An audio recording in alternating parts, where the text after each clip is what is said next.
Hi guys, this is Jordan of Suzuki. So, ang re-review natin ngayon yung ating Suzuki APB SGX Automatic na Burgundy Red. Okay? So, ito yung kabuuan na itsura niya sa gilid, sa front view. Makikita nyo na rin dito. So, makikita nyo naka-mugs na rin siya. Okay, so ikutan natin siya.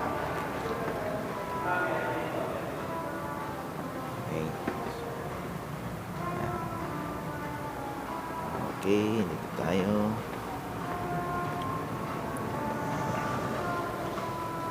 Ayan, sa likod. Okay. Ikot tayo ulit. Bilang gilid. Ayan.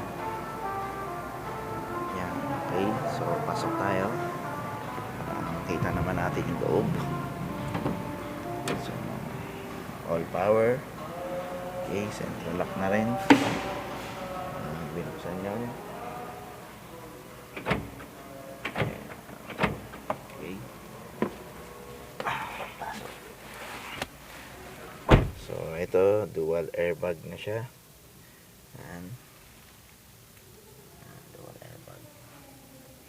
Okay, ito yung head unit. Icon controls. Okay. Ayan, odometer, tachometer. Ayan, dito. Okay. Dual aircon na rin siya. Saka, ayan. Dual aircon. Tapos ito, from dito makikita natin yung likod. Ayan. Automatic transmission. Okay. Meron na rin siyang mga cup holder. Okay. Ayan. Lights.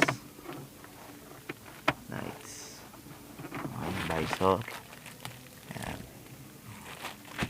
Okay. So, doon tayo sa gitna.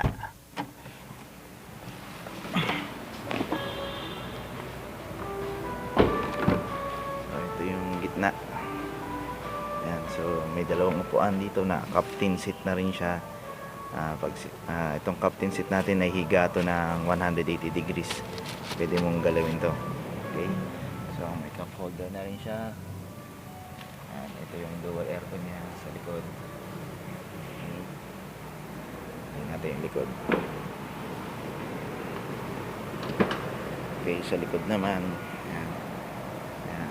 Fold and tumble yung likod niya. So, ito yung itsura. Fold and tumble. Ito rin pwede rin siya. So, hati 1/3 by 2/3. Okay, so may mga gusto kang ilagay na marami. Okay, so yan. So, sarado natin. So, yan po nagtatapos ang ating isang review ng Suzuki APB SGX Automatic na Burgundy Red.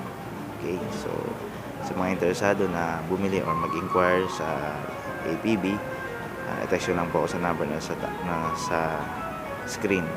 So, and please like us on Facebook, Suzuki Automobile Philippines. Salamat.